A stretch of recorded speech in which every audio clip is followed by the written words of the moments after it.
Hey guys, tonight we begin with one of humanity's greatest talents, coming up with increasingly creative ways to hurt each other when talking no longer works.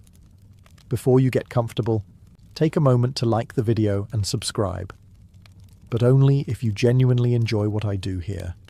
No pressure. I'm not here to lay siege to your village or confiscate your firewood. And let me know in the comments where you're tuning in from and what time it is for you. It's always fascinating to see who's joining us from around the world. Medieval warfare wasn't a noble contest of honor, bravery, and mutual respect. That idea mostly exists because centuries later, people who were not there needed something comforting to believe. In reality, medieval combat was a design problem that kept getting worse, like an arms race run by people who had never heard the phrase, "Maybe this is enough." Every battle asked the same question. How do we stop the other person from continuing to exist? Preferably before lunch. At first, swords worked fine. Then armor happened. Lots of armor. More armor every year. Knights kept adding metal plates like they were afraid the enemy might try to hug them too hard. Soon, warriors resembled walking cookware. Confident, loud, and increasingly difficult to deal with. Weapon makers responded the only way they knew how. Panic mixed with creativity. If cutting stopped working, they crushed. If crushing failed, they punctured. If puncturing didn't solve the issue, they hooked, yanked, tripped, or simply knocked the other person over and let gravity finish the conversation. Medieval engineers did not believe in elegant solutions. They believed in, did it work, yes or no? And what's impressive, or deeply concerning, is how fast innovation happened. Someone would show up to a battlefield in thicker armor, and within a few years everyone else would be carrying a brand new weapon specifically designed to make that armor feel like a bad financial decision. No refunds, no warranty. Blacksmiths experimented constantly. They added spikes because why not? They added chains because rigidity had failed them emotionally. They extended handles so soldiers could maintain a safe emotional distance from the screaming. Every design choice screamed, "I learned this the hard way." This creativity wasn't limited to professionals. Farmers modified tools. Hunters repurposed gear. Militia showed up holding things that technically had other jobs last week. If it could transfer force and cause regret, it was weaponized immediately. The battlefield became a testing ground for bad ideas that worked far too well. And once an idea worked, it spread quickly. There were no ethics committees, no safety testing, no, "let's think this through." There was only survival and the quiet hope that whatever you built wouldn't bounce back and hit you. Medieval warfare wasn't poetic, it wasn't romantic, it was iterative design under extreme stress. And every strange, terrifying weapon you're about to see is proof that when humans are cold, scared, and armored like refrigerators, creativity becomes mandatory. The flail is what happens when medieval weapon designers looked at a perfectly normal stick and thought, "This is far too safe." At its core, the flail is simple: a handle, a chain, and a spiked ball attached at the end. In practice, it is uncontrolled chaos, physics with anger issues, and a complete rejection of personal safety. The logic behind the flail was actually clever. Shields were becoming a problem, armor was getting thicker, straight weapons bounced. So someone asked the most medieval question imaginable. What if the weapon didn't stop when it hit something? Enter the chain. The flail could swing around shields, over armor, and occasionally into the face of the person wielding it. Innovation has risks. Unlike swords, the flail had no interest in elegance. There was no graceful fencing, no careful timing, no polite exchange of blows. You swung it, and the battlefield figured out the rest. The chain absorbed momentum, redirected force, and turned every movement into a surprise. Even experienced fighters never fully knew where the spiked head would land. This kept enemies nervous, and allies extremely alert. The flail's biggest strength was psychological. Facing a flail wasn't just dangerous, it was stressful. Shields became unreliable. Armor felt less comforting. Every swing threatened to sneak around defenses like an uninvited guest who knew your schedule. The sound alone, metal rattling, chains snapping through the air, was enough to raise heart rates before contact was even made. Of course, the flail had one tiny flaw. It was just as dangerous to the user. Tight formations? Bad idea. Confined spaces? Worse idea. Swinging too hard? Congratulations. You've discovered recoil the medieval way. Many injuries attributed to battlefield accidents were likely flail-related misunderstandings between weapon and owner. This is why flails were never universally adopted. They required space, strength, and the acceptance that sometimes the weapon simply made its own decisions. Not every soldier wanted to gamble their life on an object that behaved like it resented being held. Still, the flail represents medieval creativity perfectly. It wasn't refined. It wasn't safe. But it solved a problem. Shields stopped working quite so well, armour became less reassuring, and chaos was introduced into an already chaotic environment. The flail wasn't designed to be perfect. It was designed to be unpredictable. And in medieval warfare, unpredictability was sometimes the deadliest feature of all. At some point in medieval history, weapon designers collectively gave up on subtlety. Swords weren't cutting it anymore. Literally. Armour had become so effective that slicing attacks often resulted in nothing more than a loud clang and an awkward pause where both fighters reconsidered their life choices. And so, the mace was born, a weapon that asked a very simple question. What if we stopped trying to get through the armour and just punished the person inside it? The mace didn't care about sharp edges or elegant technique. It was blunt force trauma with confidence. A solid handle topped with a heavy, often flanged head, designed to concentrate force into small areas. You didn't need to pierce armour. You just needed to hit it hard enough that the body underneath filed a formal complaint. Flanges were the real innovation. Instead of a smooth ball that spread impact evenly, flanges focused energy into narrow ridges. This meant more damage, more shock, and more regret per swing. Armour dented. Bones cracked. Internal organs learned that helmets were not, in fact, soundproof. What made the mace especially appealing was its simplicity. No edge to sharpen, no blade to chip, no complicated technique required.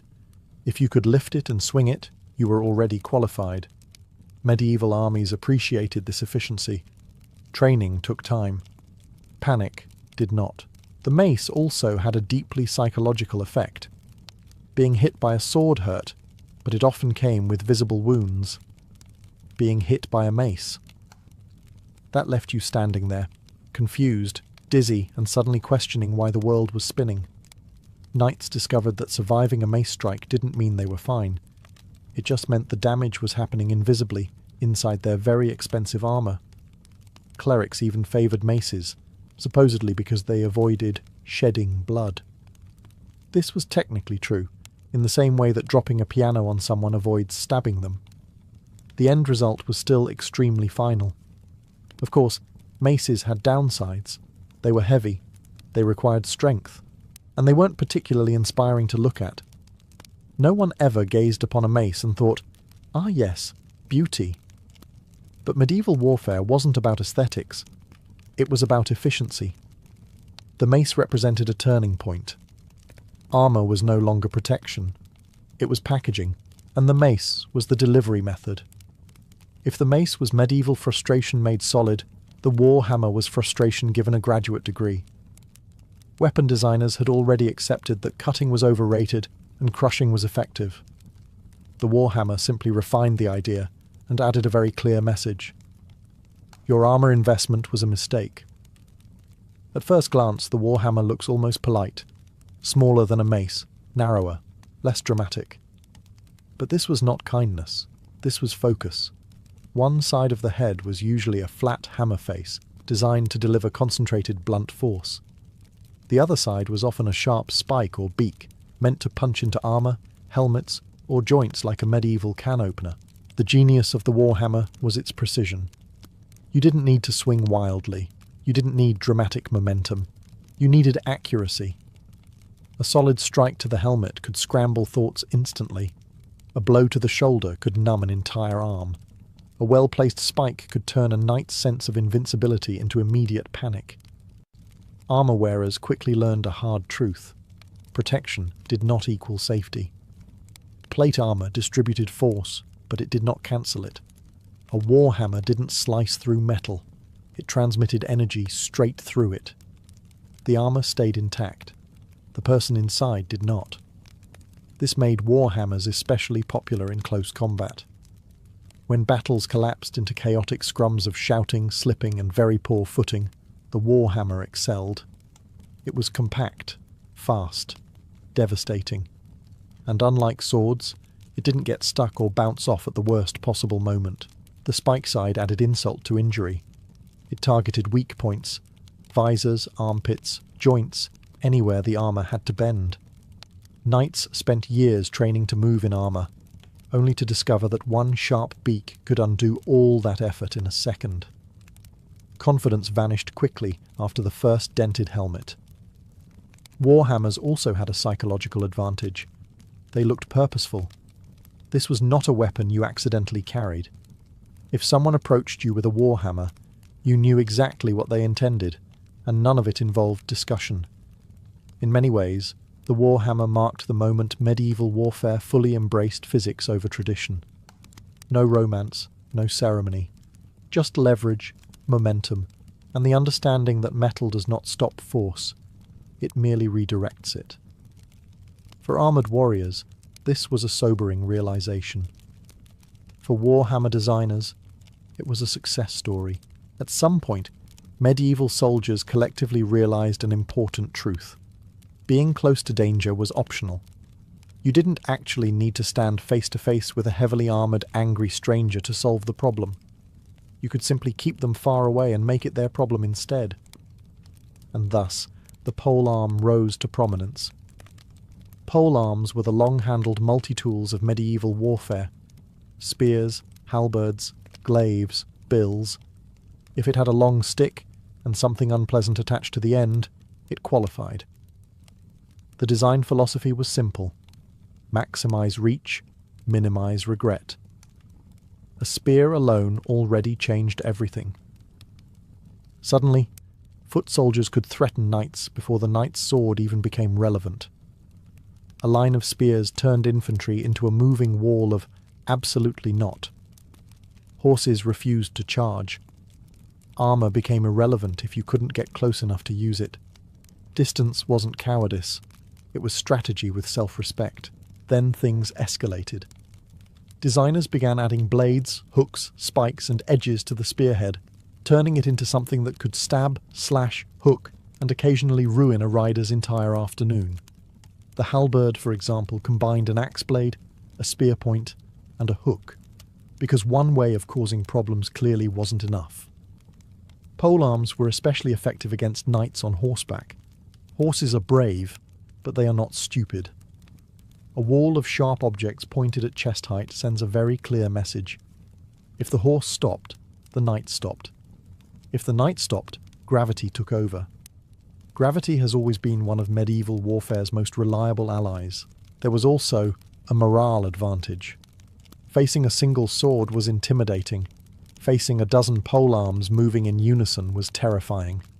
Infantry units trained to keep formation, brace together, and advance slowly. Individual heroics mattered less than collective pressure. Medieval warfare quietly shifted from look impressive to stay alive. Of course, polearms weren't glamorous. You didn't duel with them. You didn't pose heroically. You stood in line, held your ground, and trusted your neighbours not to panic. It was less romantic and far more effective. In many ways, polearms represented maturity in medieval warfare. Less flair, more practicality, more understanding that distance reduces risk. Polearms didn't promise glory, they promised survival. And in medieval combat, that was the most creative weapon of all. The bec de Corbin is proof that medieval weapon designers were not done experimenting. They had simply grown more specific. If the warhammer made armour uncomfortable, the bec de Corbin made it personal. This was not a general-purpose weapon. This was a targeted complaint delivered at high speed. At first glance, the Bekta Korban looks like a warhammer that decided to specialize. One side featured a hammer face for crushing armor. The other side ended in a long, curved spike, the crow's beak, designed to puncture, hook, and generally ruin the structural integrity of anything wearing expensive metal. The brilliance of the Bekta Korban was versatility.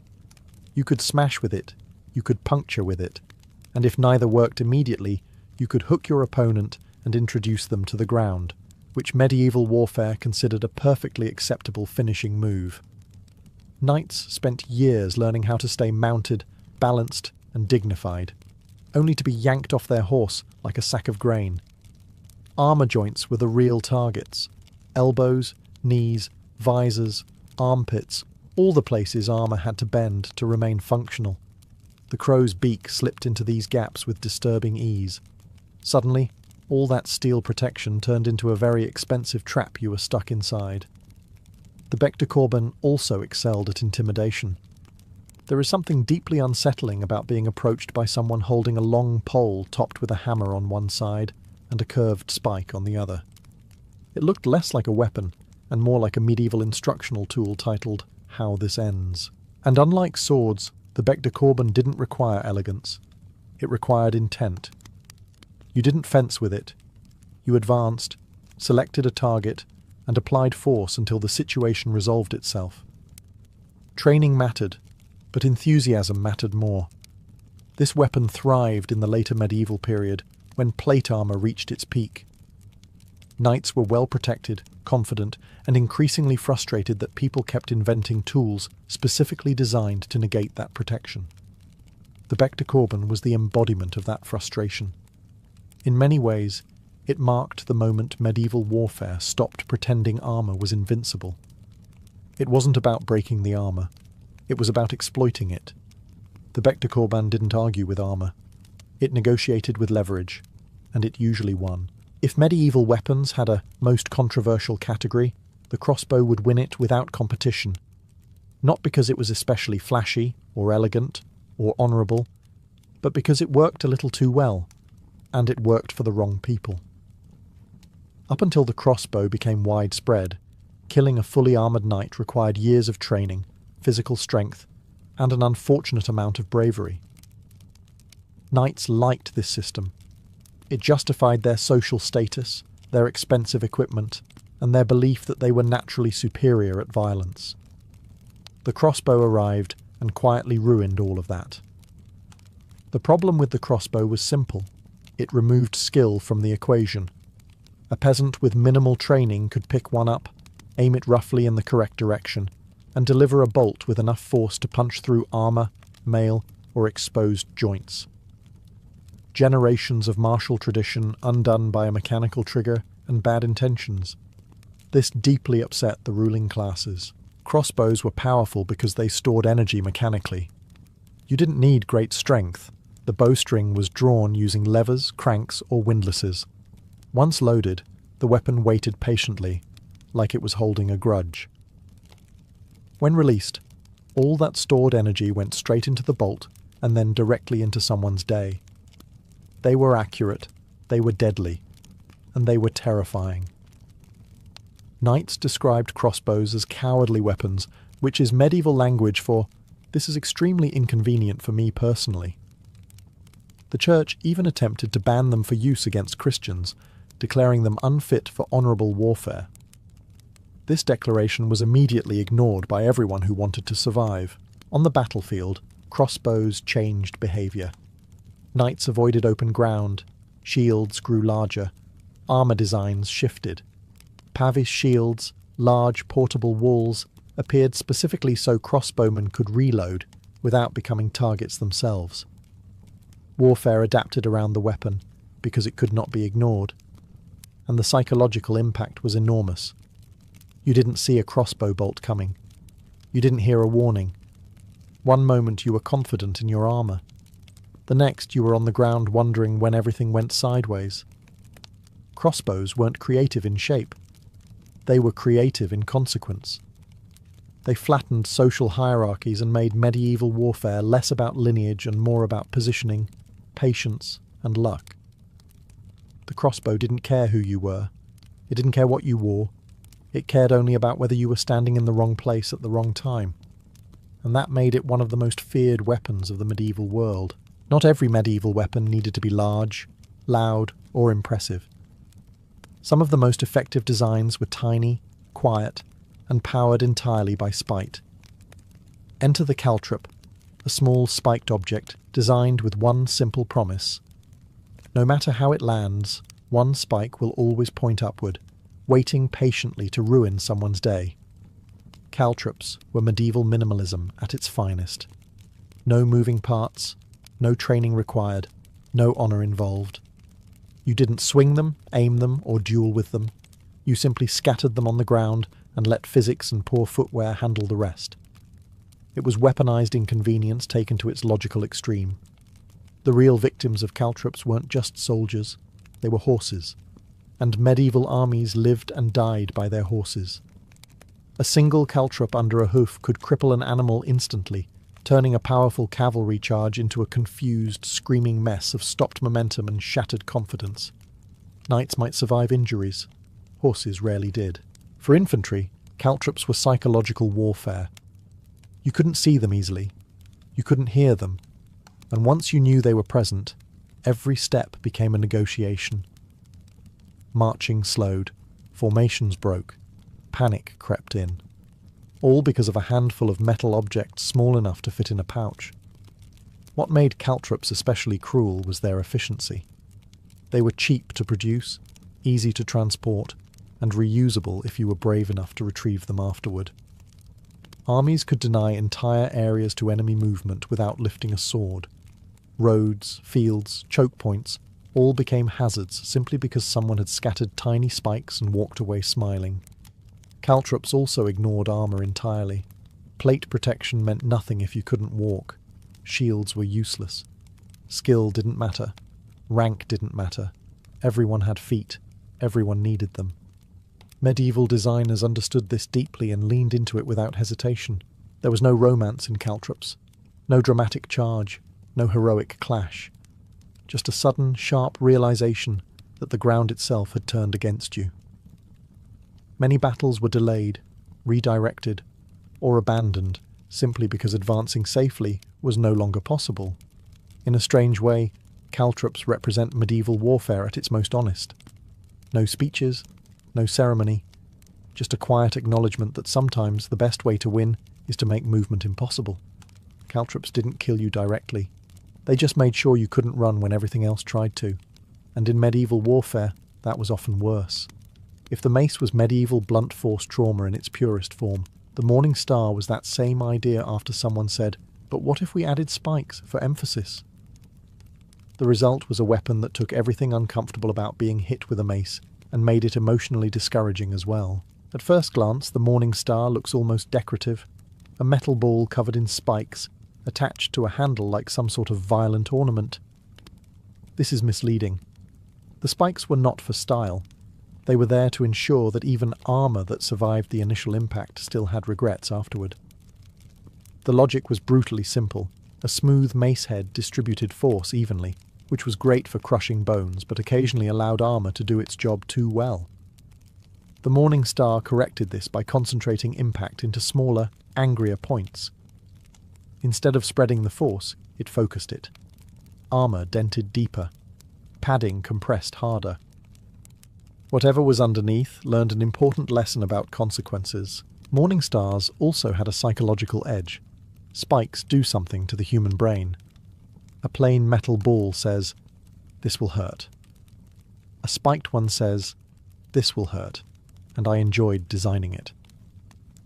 Facing a Morning Star was unsettling in a way that went beyond physics. It looked personal. Unlike flails, most Morning Stars were rigid. No chain, no chaos, no surprise recoil. This made them safer for the user and more predictable in formation fighting. You could swing with confidence, knowing the weapon wasn't going to come back and demand an apology afterward. They were also durable. No delicate edges, no sharpening, No maintenance beyond, is it still heavy and covered in spikes? If yes, you were good to go. Medieval armies appreciated weapons that survived abuse, weather, and occasional misuse by people who hadn't slept properly in weeks. Morning stars found their place especially in close combat, where space was limited and panic was plentiful. A single swing could knock an opponent off balance, crack armor, and instantly drain morale. Even if the enemy survived, they rarely wanted to continue the conversation. In many ways, the Morning Star represented medieval escalation. Maces worked, so someone asked how to make them worse. The answer was spikes, always spikes. The Morning Star wasn't subtle, it wasn't elegant. It was a reminder that medieval creativity often followed one rule.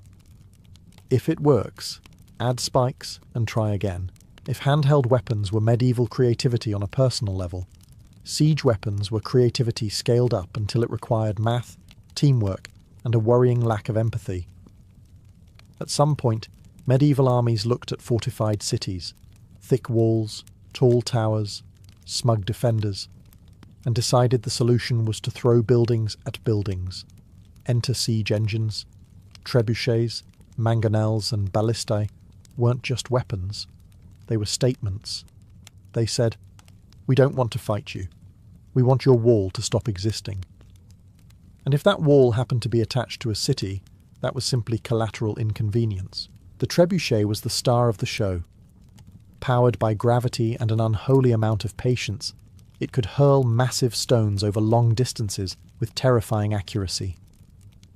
Watching one operate was like witnessing physics lose its temper. Crews carefully adjusted angles, counterweights, and release points, all so a single rock could fly through the air and politely remove a section of masonry. But stones were only the beginning. Medieval armies quickly realized that fear traveled farther than rocks. So they launched burning materials, diseased animal carcasses, and occasionally very loud messages in the form of whatever was lying around. Nothing says "please surrender" like a decomposing cow landing in your courtyard. Ballistae, essentially oversized crossbows, delivered bolts the size of tree trunks. These weren't meant for precision duels. They were meant to punch through gates, towers, and morale simultaneously. Mangonels hurled stones with less finesse but more enthusiasm, proving that accuracy was optional when momentum was impressive enough. Siege weapons changed warfare by shifting combat from personal bravery to industrial persistence. You didn't win by skill alone. You won by outlasting, outthinking, and outbuilding your enemy. Sieges could last weeks or months, grinding down defenders psychologically, long before walls actually fell. And here's the truly creative part. Most siege engines were built on site. Armies showed up with tools, timber, and instructions, then constructed enormous weapons within sight of the people they planned to use them on. Imagine watching your enemy assemble a machine specifically designed to destroy your home. That's medieval confidence. Siege warfare wasn't elegant. It was slow, brutal, and deeply uncomfortable. But it worked. Walls cracked, cities surrendered, and medieval engineers proved that sometimes the most effective weapon wasn't something you held in your hands. It was something that reshaped the battlefield entirely. Siege weapons didn't just attack defenses. They attacked hope. After centuries of inventing increasingly creative ways to kill each other, medieval soldiers finally paused and asked a rare, thoughtful question. What if we didn't die right away? The answer was the Pavis shield, a piece of equipment that marks the moment medieval warfare briefly flirted with self-preservation. The Pavisi wasn't a shield in the heroic sense. You didn't charge with it. You didn't duel with it. You didn't look impressive holding it. It was large, rectangular, and about as elegant as a wooden door ripped off its hinges. But it worked, and that made it beautiful in a very practical medieval way. Designed primarily for crossbowmen, the Pavis was essentially a portable wall. Soldiers planted it into the ground, crouched behind it, and used it as cover while reloading. A process that took long enough for an enemy archer to finish a prayer, loose a shot, and reconsider their career. Without cover, reloading was a gamble. With a Pavis, it became survivable. These shields were often tall enough to protect the entire body, and sometimes curved slightly to deflect incoming missiles.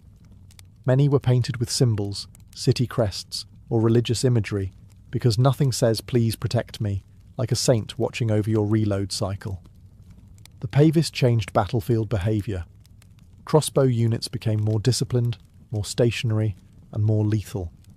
Instead of firing once and running, they could hold ground, reload safely, and keep pressure on advancing enemies.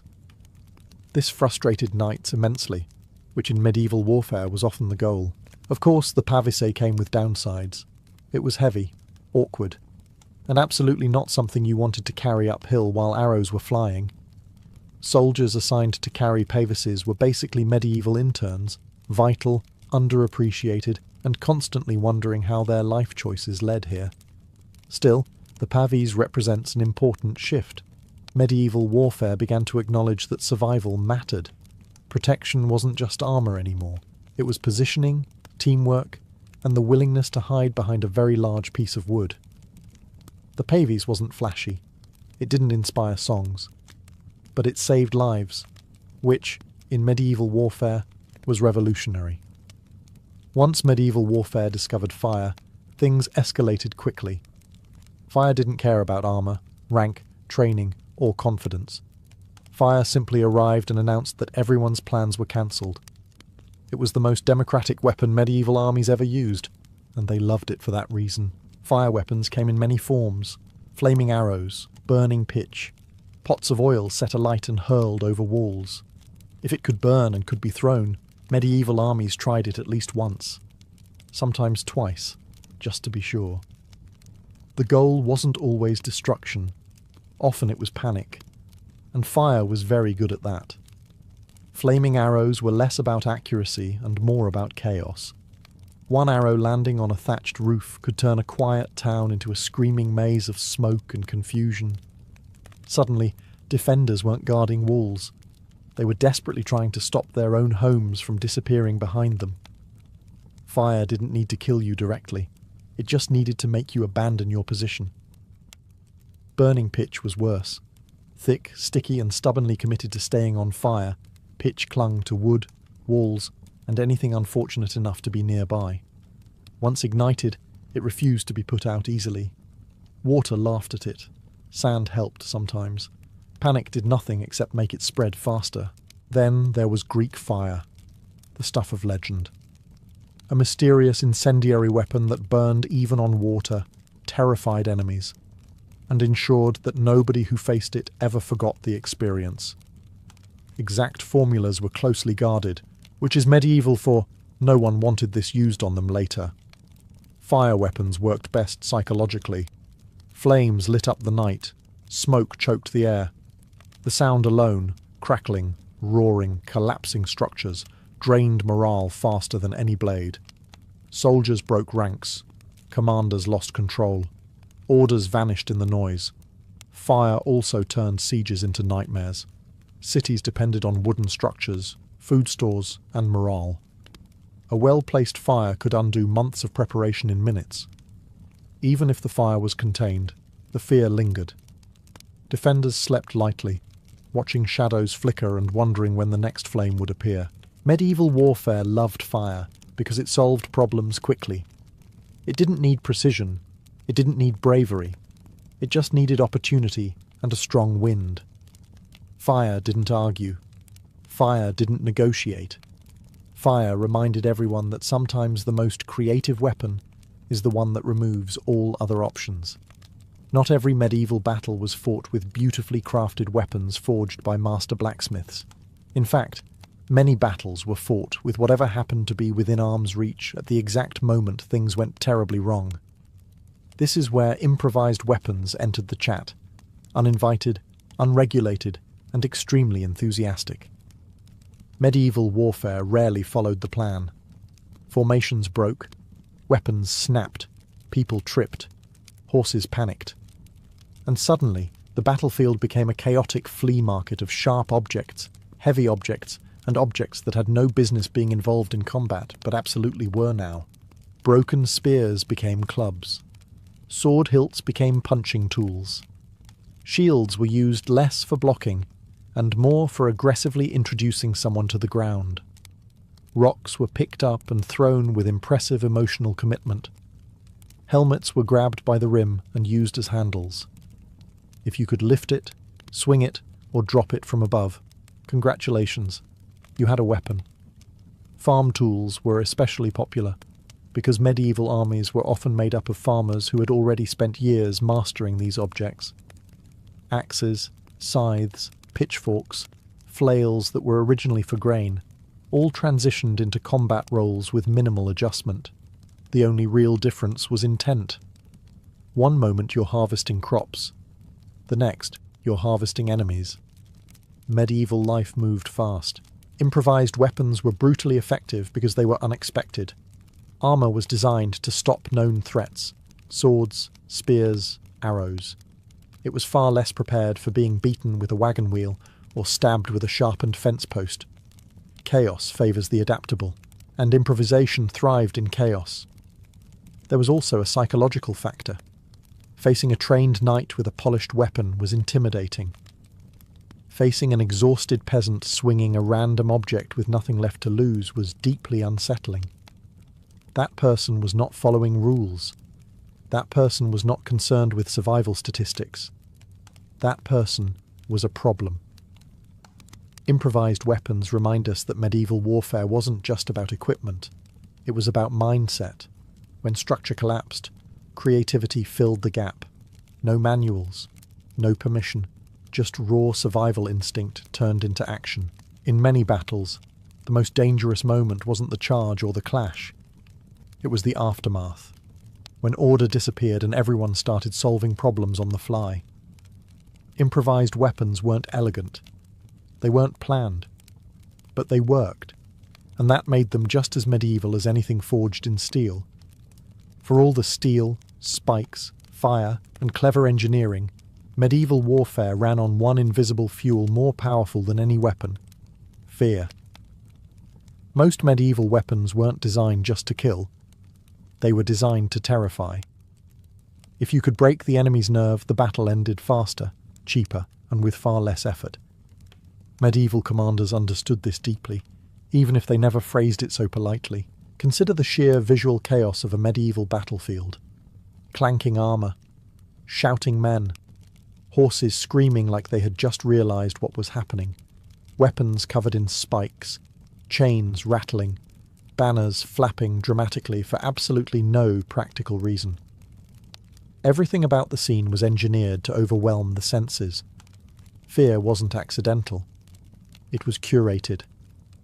Many weapons were shaped specifically to look unsettling. Spikes served no purpose once someone was already dead, but they were excellent at making people reconsider advancing. Chains made noise.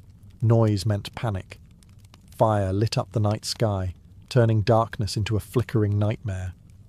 Siege engines loomed in the distance, silently promising that walls, homes, and hope were temporary concepts. Even sound itself became a weapon.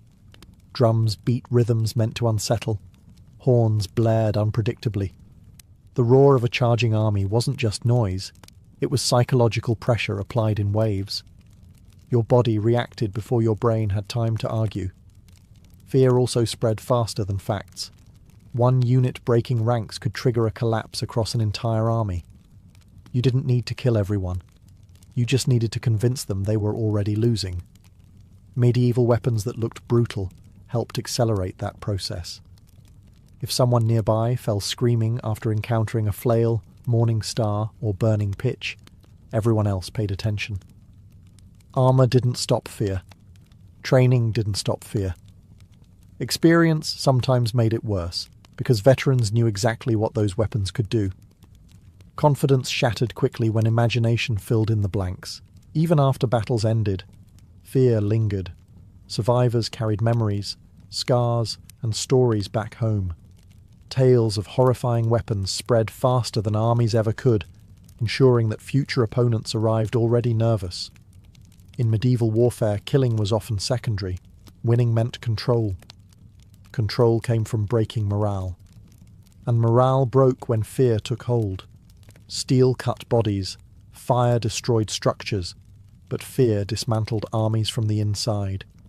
And medieval weapon designers, whether they admitted it or not, knew exactly what they were doing. When you strip away the armour, the banners, the spikes, and the unsettling enthusiasm for fire, medieval weapons all share one origin: survival. Not glory, not cruelty for its own sake. Survival in a world where losing meant death, poverty, or watching everything you owned burn behind a stone wall. Medieval weapon creativity wasn't driven by imagination in the artistic sense. It was driven by necessity. Armour improved, so weapons adapted. Walls rose higher, so stones flew farther. Shields blocked blades, so chains wrapped around them. Every invention was a reaction, not a fantasy. Someone encountered a problem, survived it just barely, and then went home thinking, that cannot happen again. And so the cycle continued. What makes medieval weapons so fascinating isn't just how brutal they were, it's how practical they were. There was no wasted effort, no decorative excess without purpose. Every spike, hook, flange, and awkward angle existed, because it solved a specific problem someone had faced in combat. Medieval engineers weren't trying to impress future museum visitors. They were trying to make sure tomorrow still existed. There's also something deeply human about this creativity. When resources were limited, people used what they had. Farm tools became weapons. Construction techniques became siege engines. Physics became a trusted ally. Even fear itself was harnessed and weaponized, because humans understood that breaking morale was often easier than breaking bodies. And despite the brutality, there was intelligence here, strategy, observation, iteration. Medieval warfare was a harsh classroom, and its students learned quickly. Every failure became data. Every survival became proof of concept. It's tempting to view medieval weapons as crude or barbaric compared to modern technology. But in reality, they were incredibly sophisticated responses to the conditions of their time. They were built by people who understood materials, force, leverage, and human psychology long before those concepts had tidy scientific names. Creative medieval weapons weren't about cruelty. They were about adaptation, about refusing to be helpless, about solving problems with the tools available, no matter how uncomfortable the solution looked. In the end, medieval warfare wasn't defined by swords or spikes. It was defined by ingenuity under pressure. And that, more than anything, is what made these weapons truly medieval. Theodora was born around the year 500 in Constantinople, not into marble halls or silk-draped chambers, but into the unstable, loud and unforgiving margins of Byzantine society. Her father worked as a bear-keeper for the Hippodrome, the vast arena where chariot racing, factional violence, and imperial politics collided. It was a dangerous job, poorly paid, and utterly dependent on public favour. When he died while Theodora was still a child, her family fell immediately into hardship. In Byzantium, status was inherited, and without a male protector, a family could vanish socially almost overnight. From an early age, Theodora learned that survival depended on adaptability. There was no illusion of innocence in her upbringing. The city around her was magnificent and cruel in equal measure, and it rewarded cleverness far more than virtue. As a teenager, she entered the world of the stage.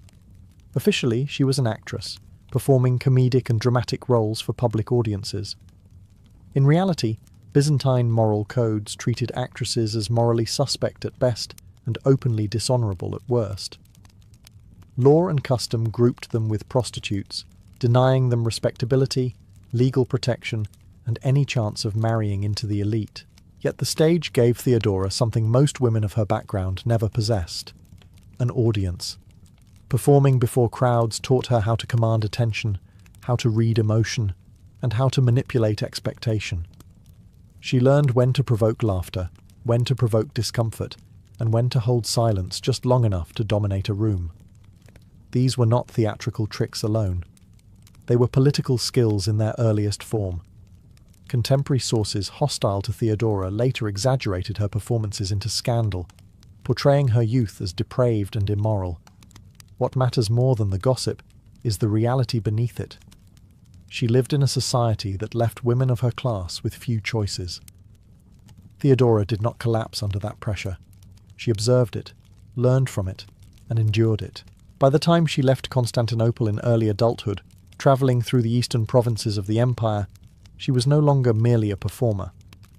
She was a woman hardened by poverty, trained in persuasion, and acutely aware of how power truly functioned. Long before she ever wore a crown, Theodora understood crowds, fear, and authority. Those lessons, learned at the bottom of society, would later shape the fate of an empire. After leaving Constantinople, Theodora disappeared from the capital's brutal spotlight and entered a period of wandering that would quietly reshape her life. She travelled east across the Byzantine world, eventually reaching North Africa, where she lived for several years, far from the hippodrome crowds and their easy cruelty. This was not a triumphant exile. It was a retreat forced by exhaustion, disillusionment, and the limits of survival through performance alone. For the first time, Theodora lived without an audience. In these provinces, she encountered communities very different from the glittering cynicism of the capital. Here, religious debate mattered deeply, especially the growing divide within Christianity.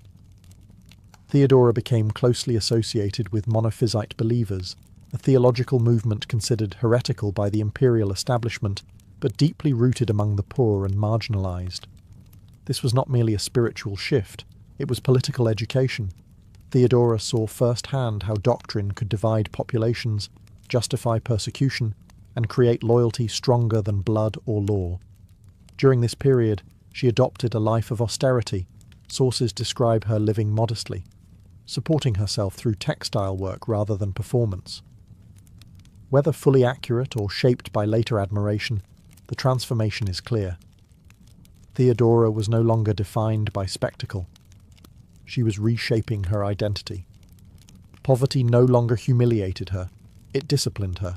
When she eventually returned to Constantinople, she was not the same woman who had left.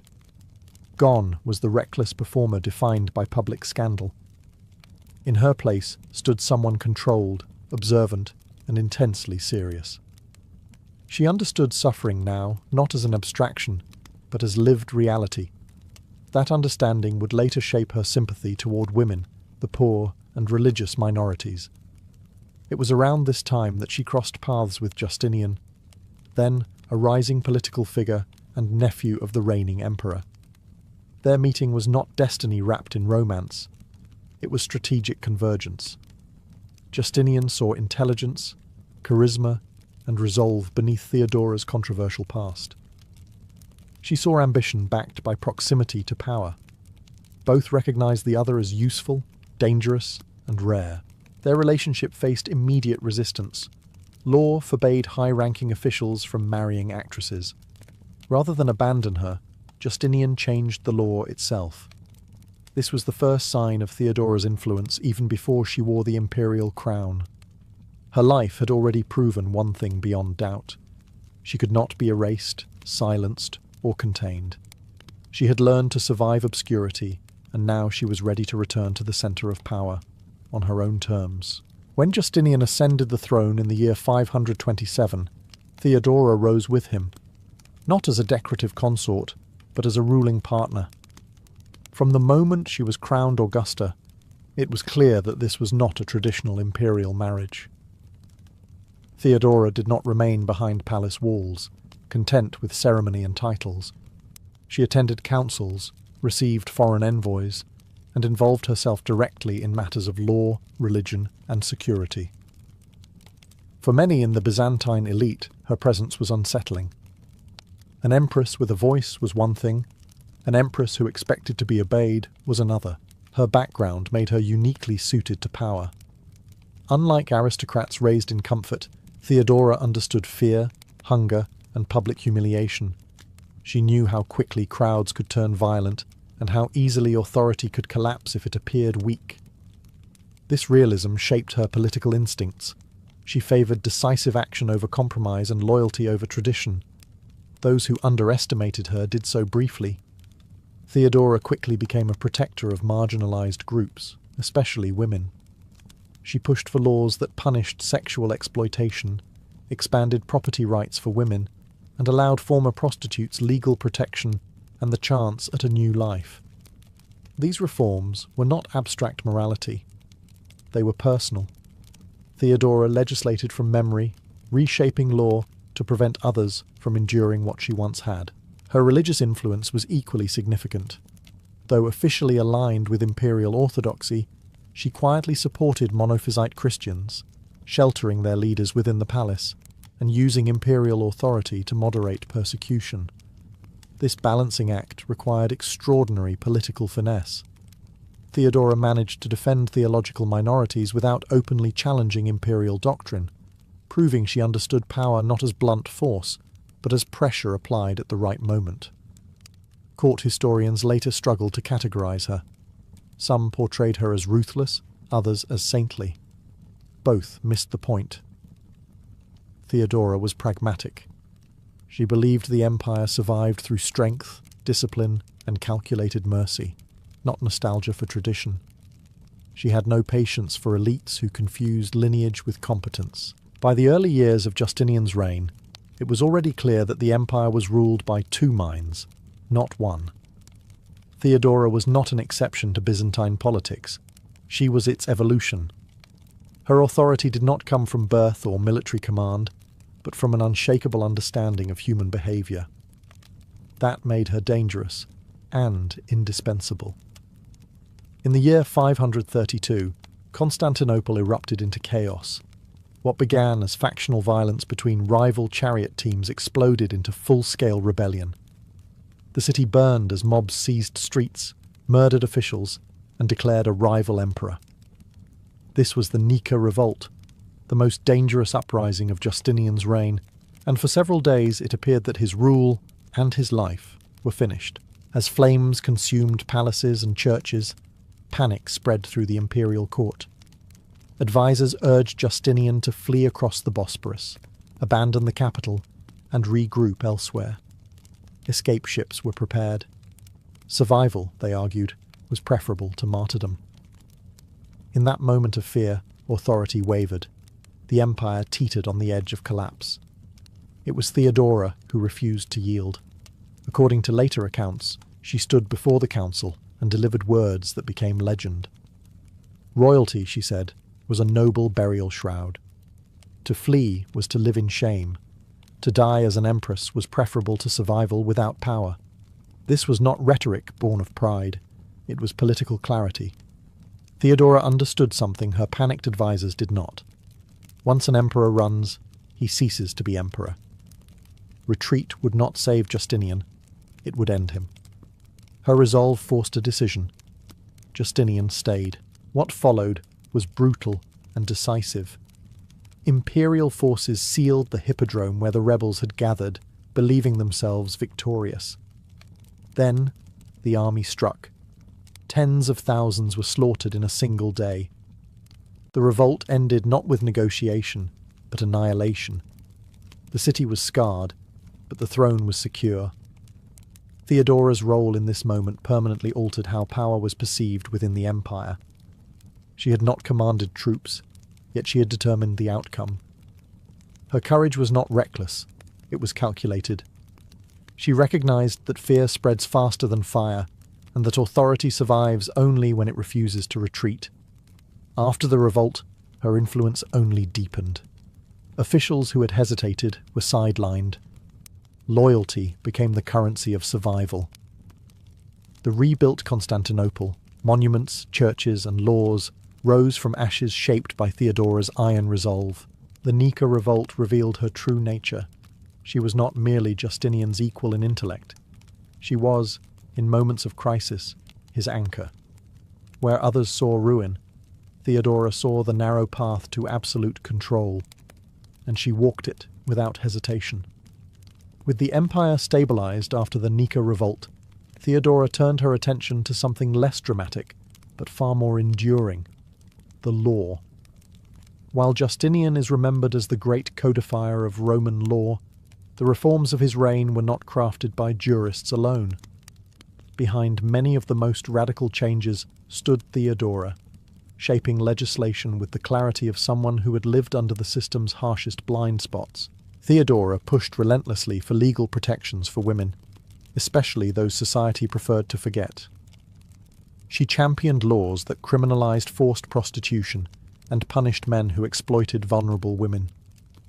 For the first time, rape was treated as a serious crime, regardless of the victim's social status. Divorce laws were altered to allow women greater agency, and property rights were expanded so wives were no longer legally invisible within marriage. These were not symbolic gestures.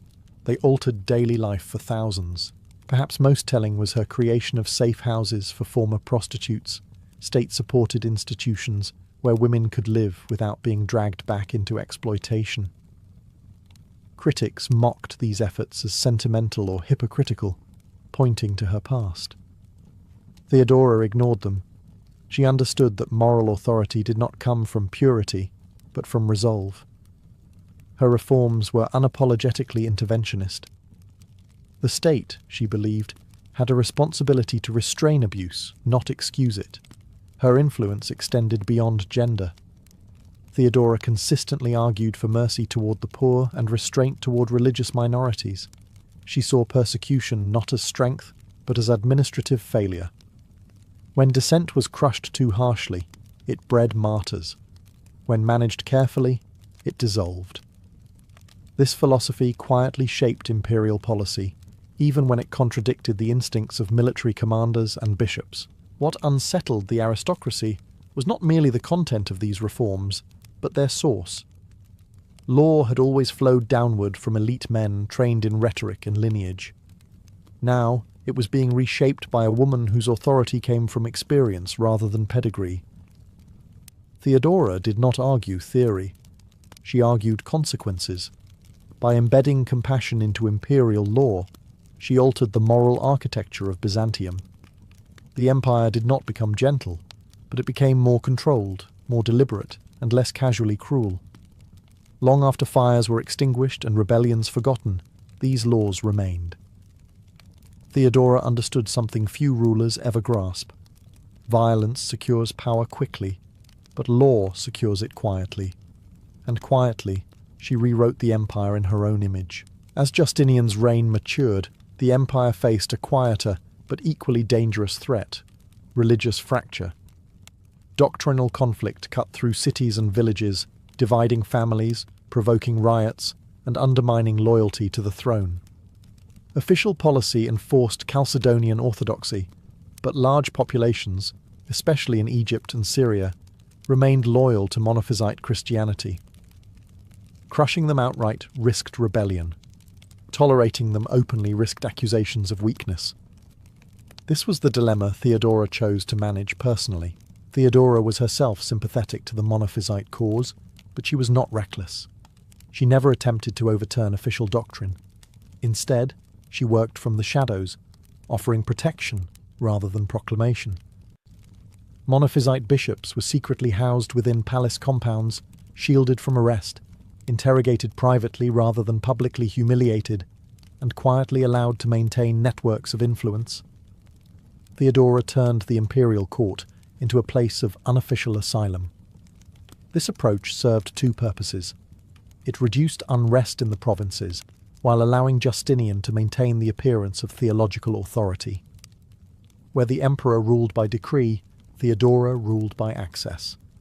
She decided who was heard, who was spared, and who was silenced discreetly. In an empire where religion and politics were inseparable, this made her one of the most powerful figures alive. Not everyone approved. Orthodox clergy resented her interference, and court insiders whispered that she was undermining the spiritual unity of the empire. Theodora responded with patience, rather than confrontation. She understood that belief could not be coerced into obedience. Stability required tolerance, carefully disguised as discipline. Her religious policy reflected her broader worldview. Theodora did not believe in absolute conformity. She believed in containment. Differences could exist as long as they did not challenge the throne. Violence in her mind was a sign that governance had failed upstream. Even Justinian, a man deeply invested in theological legacy, deferred to her judgment in these matters more often than sources openly admit. When tensions threatened to boil over, it was usually Theodora who advised restraint, delay, or quiet compromise.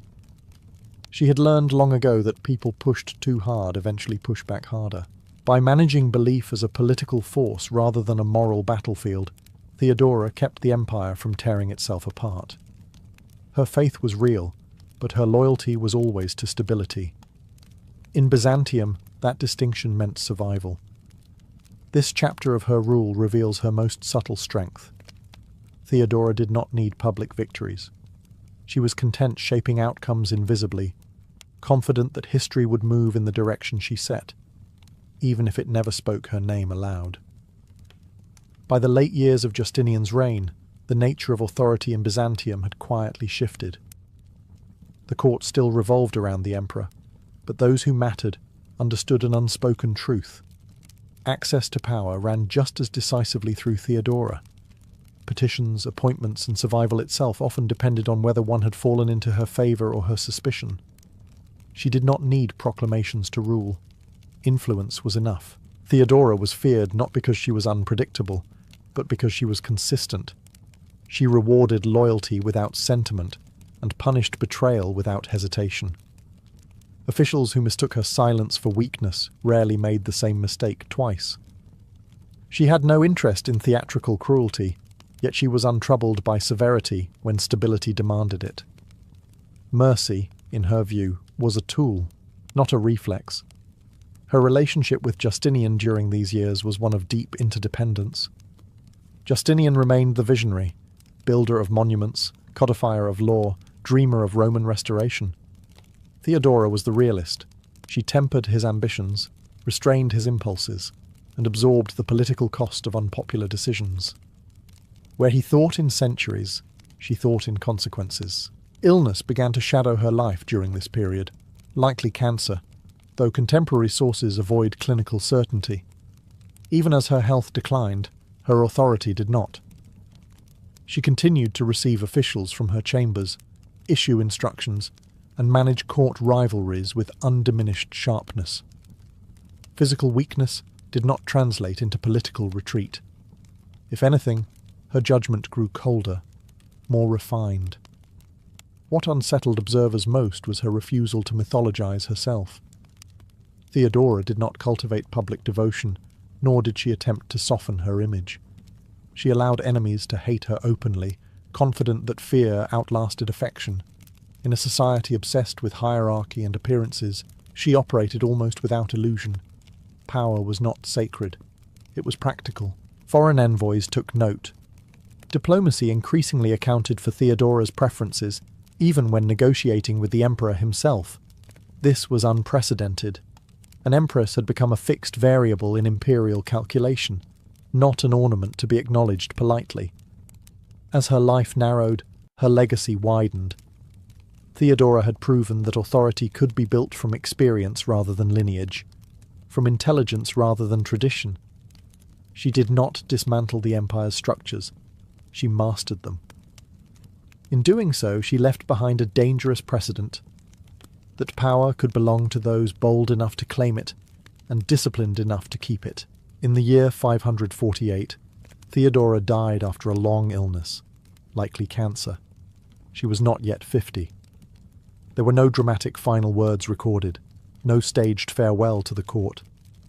Her power ended quietly, the way she often preferred to exercise it, without spectacle. Yet the absence she left behind was immediate and destabilizing.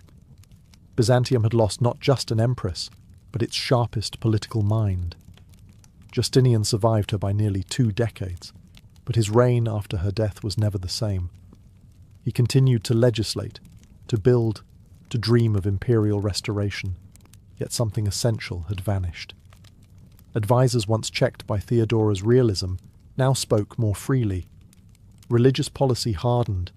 Military ambition stretched further than resources could sustain. The balance she had maintained between mercy and force, belief and control, slowly eroded. Contemporary reactions to her death revealed how deeply she had divided opinion. Supporters mourned a protector of the vulnerable, a ruler who understood suffering because she had lived it. Critics exhaled in relief, portraying her as manipulative, cruel, and dangerously ambitious. Many accounts written after her death, especially by hostile chroniclers, rewrote her life as scandal and excess, reducing decades of governance to moral judgment. It was easier to condemn her past than confront her competence. Yet law remembers what gossip forgets. The reforms she championed remained in force. Protections for women endured. Limits on exploitation held. Her quiet tolerance toward religious minorities left institutional traces long after her personal networks vanished. The empire continued to operate inside a framework she had helped design, even as it pretended she had been a temporary anomaly. Theodora's legacy was uncomfortable because it disrupted narrative order. She was not born noble, yet ruled nobles. She was not trained as a scholar, yet shaped law. She was not a general, yet decided battles. Byzantium preferred its power draped in tradition. Theodora exposed power as something learned, not inherited. After her death, the court tried to return to familiar hierarchies. But precedent cannot be erased. Future empresses would be measured against her, whether openly acknowledged or not. She had expanded the possible. Theodora did not leave monuments bearing her name alone. She left a warning and an example. An empire may survive brilliance without compassion, or compassion without strength. But under her rule, Byzantium learned what happens when both exist in the same person. Long after her death, Theodora refused to remain silent in history. She lingered in law codes, court memory, and imperial anxiety, an unresolved presence that Byzantium never fully reconciled. Chroniclers struggled to contain her within familiar categories. She was too ruthless to be a saint, too protective of the vulnerable to be a tyrant, too effective to be dismissed as a scandal. So they argued about her instead. That argument became her afterlife. Later writers, especially those hostile to her religious sympathies or unsettled by her origins, leaned heavily on her early years. They turned survival into sin and ambition into depravity. This was not accidental. Attacking her morality was safer than confronting her competence. Theodora had ruled too well to be ignored, so she was attacked where power was not supposed to exist. In a woman who had risen from nothing, yet even her enemies could not erase the evidence of her rule.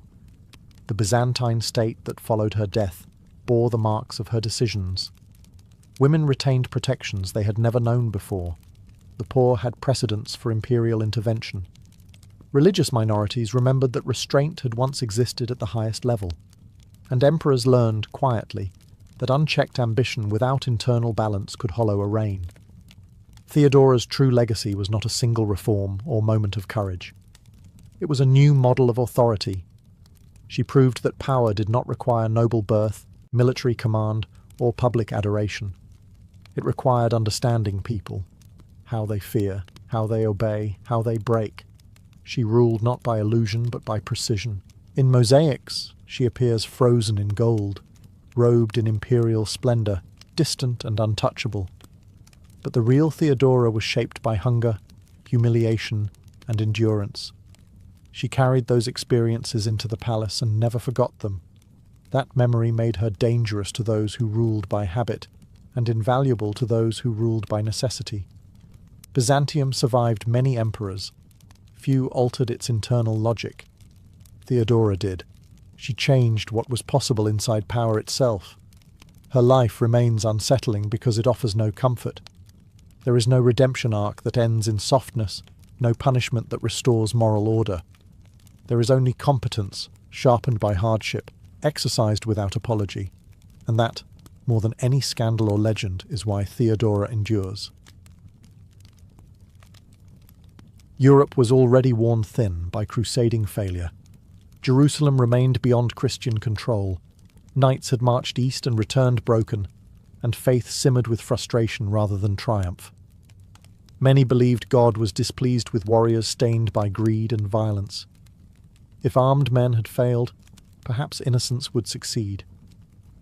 It was in this climate that one of the strangest ideas in medieval history took root: that children, pure of sin, could reclaim the Holy Land through faith alone. The movement began not in palaces or monasteries, but in villages. In northern France, a shepherd boy named Stephen of Cloyes claimed that Christ had appeared to him in the form of a poor pilgrim. According to Stephen, he was given a letter for the King of France and a divine command: gather children and lead them to Jerusalem. Word spread quickly. In a society where visions were taken seriously and miracles expected, skepticism was rare. The story carried a powerful appeal. God had chosen the humble. God had chosen the young. Children began to gather. Though children is misleading. Many were adolescents, some were young adults, and others were the poorest members of society regardless of age. They had no weapons, no supplies, and no plan beyond belief. They sang hymns as they marched, convinced the Mediterranean would part before them as the Red Sea once had. Parents tried to intervene. Local priests often failed to stop them. Some even encouraged the movement, seeing it as a sign of divine renewal. This was not a crusade authorized by the Church. No pope called it. No bishops organized it. That absence of official control was precisely what made it spread so fast. The movement fed on rumor, sermons, and emotion. Hunger, plague, and social inequality had already destabilized communities. The Children's Crusade gave meaning to suffering. It offered a role to those with none. Medieval Europe did not separate faith from reality. If God wished to act through children, then logistics were irrelevant. Miracles would fill the gaps. That belief was not naive by medieval standards. It was normal. What made the Children's Crusade truly dangerous was not fanaticism, but sincerity. These young pilgrims believed completely. They trusted strangers. They trusted visions. They trusted that the world would bend to faith. And because they believed so deeply, they marched forward without fear. By the time authorities realized what was happening, the movement had already escaped control. Thousands were on the road. The dream had taken hold. And dreams, once released, are very hard to stop.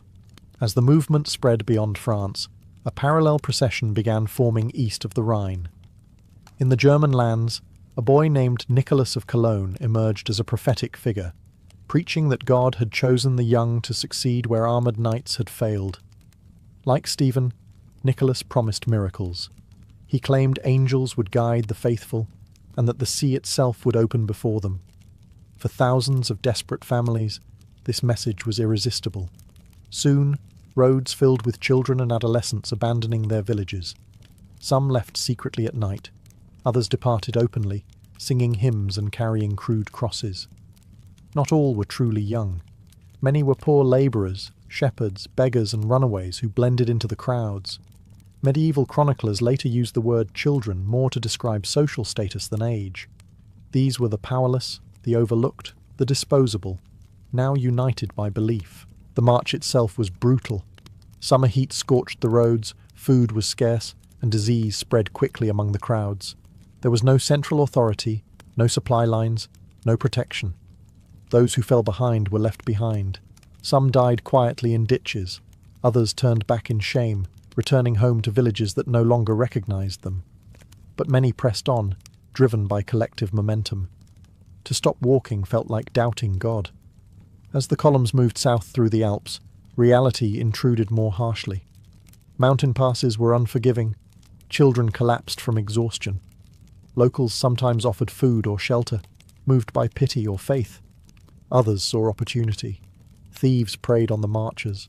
Unscrupulous guides demanded payment to lead them onward. The crusade had no defences against exploitation. Clergy reactions were mixed. Some priests warned that this was madness, not holiness. Others hesitated, fearing to oppose what might be divine will. In a world where miracles were expected, restraint could look like disbelief. That hesitation proved fatal. The movement was never formally blessed, but it was never decisively condemned either. Silence became permission. The most powerful force driving the march was not leadership, but community. Each child looked to the others for confirmation. If everyone believed, then belief must be right. Doubt became isolation. Faith became survival. By the time the German and French groups approached the Mediterranean coast, thousands had already vanished through death, desertion, or quiet collapse. Yet those who remained believed they were the chosen few. They had endured suffering, and suffering, they believed, proved God's favour. They were wrong, but they had not yet learned how wrong. By late summer, the surviving groups reached the Mediterranean, convinced the final miracle was at hand. For the French followers of Stephen, the destination was Marseille. For the German marchers led by Nicholas, it was Genoa. In their imagination, this was the moment history would bend. As Moses had crossed the Red Sea, so too would they walk dry-shod into the Holy Land. All suffering would be justified. All doubt would vanish. The sea did not open. At Genoa, the children waited. They prayed, sang, and stared at the water. Certain delay was part of God's plan. When nothing happened, confusion crept in. Some locals mocked them. Others pitied them. The city authorities, alarmed by the growing number of starving pilgrims, ordered them to disperse. A few children accepted offers of work or shelter. Many simply sat on the shore, unwilling to abandon belief even as it collapsed around them. Nicholas urged his followers onward, insisting that the miracle would occur elsewhere. A smaller group continued south toward Rome. Along the way, hunger and illness thinned their numbers further. When they finally reached the Pope, he did not bless their mission. Instead, he praised their faith and told them to return home. It was a gentle dismissal, but devastating. The crusade was over, even if no one wanted to admit it. In Marseille, events took a darker turn. 2 merchants offered to transport the children across the sea free of charge. To exhausted pilgrims, this seemed like divine intervention. Ships were boarded, hymns were sung, hope surged one last time. Then the ships sailed and never returned as promised. What happened next is pieced together from fragments and later testimony. Some ships were wrecked in storms, drowning everyone aboard. Others reached ports in North Africa, where the children were sold into slavery. Faith had made them trusting. Trust made them easy to betray. The tragedy of the Children's Crusade lies not only in what happened, but in how inevitable it became. Once belief replaced structure, anyone could claim authority. Once miracles were expected, lies flourished easily. The children were not defeated by enemies in the Holy Land. They were undone by the world they passed through. Standing on the shore, watching the sea remain stubbornly unchanged, many must have felt something break inside them. Not just hope, but the certainty that God was watching closely. That realization, quiet and terrible, marked the true end of the crusade. After the sea failed to open and the promised passage dissolved into lies, the Children's Crusade did not end cleanly. It unravelled. Those who survived the journey to the coast scattered across Europe, carrying stories too confusing and painful to explain. There was no official declaration of failure, no reckoning, no rescue effort. The movement simply collapsed into silence. For the children taken aboard ships from Marseille, fate was sealed beyond their understanding. Later chroniclers describe how they were transported to Muslim ports in North Africa and the Eastern Mediterranean, where they were sold into slavery. Whether every detail is accurate matters less than the pattern. Children vanished, and no serious attempt was made to recover them. They had no political value, no armies followed, no ransoms were negotiated. Once gone, they were gone. Those who remained behind fared little better. Many were stranded in foreign cities with no money and no way home. Some were taken in by monasteries or families, absorbed quietly into new lives. Others starved. A few returned home only to be rejected by parents who could not understand why they had left or what they had believed. The crusade did not make them heroes. It made them burdens. Church authorities responded cautiously. No one wanted responsibility. The movement had never been officially sanctioned, which made condemnation safer than accountability. The Pope at the time, Innocent III, reportedly praised the children's faith while insisting that crusading was not their role. It was a careful statement. Admiration without obligation. The institution preserved its authority by distancing itself from the consequences. What followed was historical discomfort. Chroniclers disagreed about numbers, leaders, and even whether the crusade truly happened as described. Some later writers suggested it was exaggerated, symbolic, or misunderstood. Others insisted it was real, but misrepresented. This confusion was not accidental. The Children's Crusade was easier to blur than to confront. It exposed uncomfortable truths about medieval society, how easily belief could be weaponized, how little protection existed for the powerless, and how quickly moral enthusiasm could excuse negligence. The children had believed they were chosen. Instead, they were abandoned. Not by God, perhaps, but by every structure meant to protect them. Faith had propelled them forward. Silence met them at the end. The tragedy of the Children's Crusade is not only that children suffered, it is that their suffering produced no reform, no apology, no lesson officially learned. History absorbed them quietly, the way it often absorbs the powerless. They marched believing the world would change for them. Instead, they vanished into it. Almost as soon as the Children's Crusade ended, arguments began over what had actually happened. Medieval chroniclers struggled to describe the event without undermining their own moral world. A mass movement driven by faith had ended not in miracle, but in neglect and exploitation. That was dangerous territory. So the story fractured. Some accounts insisted the march was literal and vast, involving tens of thousands of children. Others reduced it to a handful of misguided youths led astray by rumour. A few writers reinterpreted the word children to mean the poor or socially dependent rather than the young. This ambiguity allowed later generations to soften the horror. If they were not really children, then the tragedy felt less unbearable. Modern historians still debate the details. Numbers were likely exaggerated. Leadership was probably looser than legend suggests. But skepticism does not erase the core reality. Large groups of young, vulnerable people travelled long distances driven by religious conviction, and many never returned.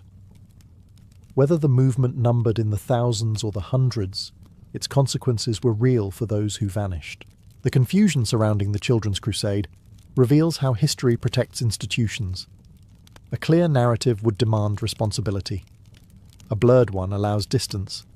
No single authority could be blamed. No formal apology was required.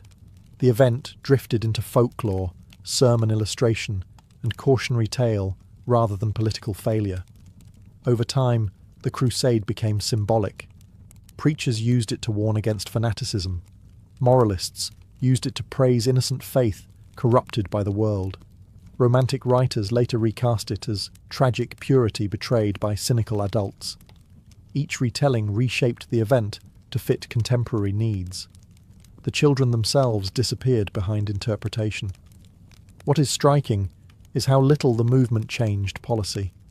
There was no reform of pilgrimage practices, no new safeguards for the young, no serious attempt to regulate charismatic preaching among the poor. The lesson absorbed was not protect the vulnerable, but do not speak of this too clearly. The Children's Crusade sits uncomfortably between myth and documentation because it exposes a fault line in medieval Christianity. Faith was supposed to save. Here, it endangered. Obedience was supposed to protect. Here, it isolated. The crusade forced an implicit question few wanted to answer. What happens when belief runs ahead of responsibility? That question was quietly buried. History remembers the Children's Crusade not because it changed the world, but because it failed so completely. It stands as a reminder that sincerity does not prevent tragedy, and that devotion, when unguarded, can become a weapon against those who hold it most purely. What made the Children's Crusade possible was not only belief, but the way medieval society understood innocence. Children were seen as closer to God, uncorrupted by sin, untainted by greed. This idea was powerful and dangerous. It allowed adults to project hope onto the young while avoiding responsibility for their safety. Innocence became a justification rather than a protection. Many adults did not stop the children because stopping them felt like opposing God's will.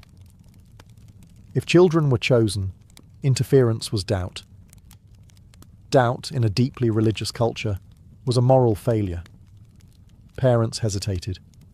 Priests hesitated. Officials hesitated. Each delay allowed the movement to grow. What should have triggered alarm instead inspired awe. At the same time, innocence made the children exploitable.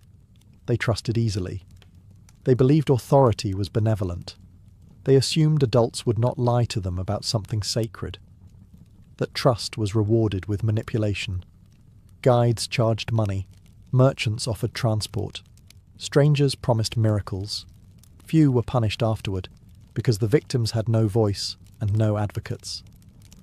The crusade also revealed a brutal social truth. Poor children mattered less. Many who joined were already marginal, hungry, homeless, or unwanted. Their disappearance did not destabilize power structures. There were no noble families demanding answers, no economic consequences, no political pressure. The loss was absorbed quietly by the lowest levels of society. In this way, the Children's Crusade functioned as a kind of moral blind spot. Everyone involved could claim good intentions. No one needed to accept guilt. Faith explained everything. Tragedy became misfortune rather than failure. The language surrounding the event reinforced this avoidance. Chroniclers praised devotion rather than questioned outcomes. Sermons emphasized purity rather than protection. Even condemnation focused on false leaders, not on the collective refusal to intervene. Responsibility was always displaced, onto God, onto fate, onto unnamed deceivers. What the children learned, if they survived, was harsher. They learned that belief did not guarantee safety, that adults could fail them without consequence, that sacred language could conceal selfish motives. These lessons were never written into law or theology, but they were carried forward quietly in memory. The Children's Crusade was not a collapse of faith. It was a collapse of guardianship. Society admired innocence but did not defend it. That contradiction sits at the heart of the tragedy, and it raises an unsettling question that echoes far beyond the Middle Ages. When innocence inspires action, who is responsible for the consequences? In 1212, no one answered. For those who survived the Children's Crusade, the hardest part often began after the journey ended. Returning home did not bring relief. It brought silence, disbelief, and shame. Villages had changed. Families had adapted to absence, and the children who returned were no longer the same people who had left singing hymns on the road. Some survivors came back thinner, sick and exhausted, carrying stories few wanted to hear. Parents struggled to understand how faith had led their children so far and cost so much. In some places, returning pilgrims were welcomed with relief. In others, they were met with suspicion. Why had they failed? Why had God not protected them? In a world that believed success revealed divine favour, failure demanded explanation, and survivors were often expected to provide it. Many never returned at all, not because they died, but because there was nowhere to go back to. Some had been orphans before the march. Others came from families so poor that leaving had changed nothing. These children drifted into monasteries, farms, or urban labour, absorbed quietly into new lives. Their past was rarely recorded. History remembers leaders and disasters, not the slow anonymity of survival. Those who had been enslaved and later freed carried deeper scars. They had seen faith weaponized against them and trust sold for profit. For them, the crusade was not a theological failure, but a human one. Yet their voices are almost entirely absent from the record.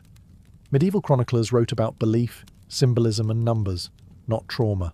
What is striking is how quickly society moved on. There were no public rituals of mourning, no monuments, no institutional reckoning. The movement vanished into rumour and moral debate, while the survivors carried the consequences alone. This forgetting was not accidental.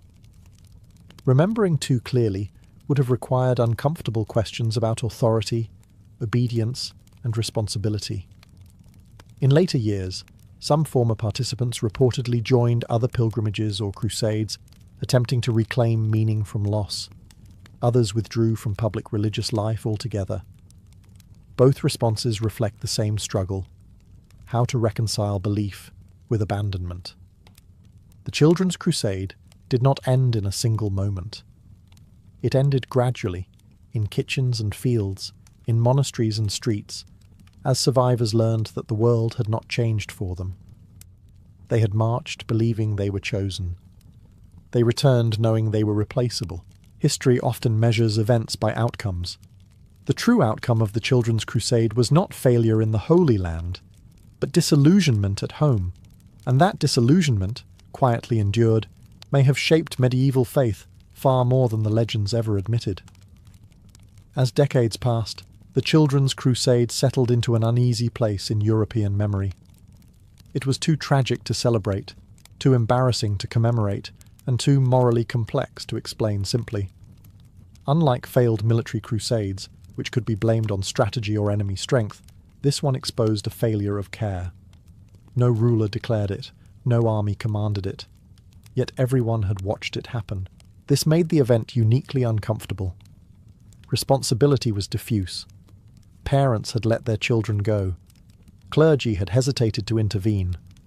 Local authorities had lacked either the will or the means to stop it. Merchants and opportunists had exploited it. And the Church, while never authorizing the crusade, had also never decisively condemned it until it was too late. Each group could point elsewhere. As a result, the story was gradually softened. Chroniclers emphasized miracle language over suffering. Numbers were blurred, ages were redefined. The crusade was reframed as misguided enthusiasm rather than catastrophic neglect.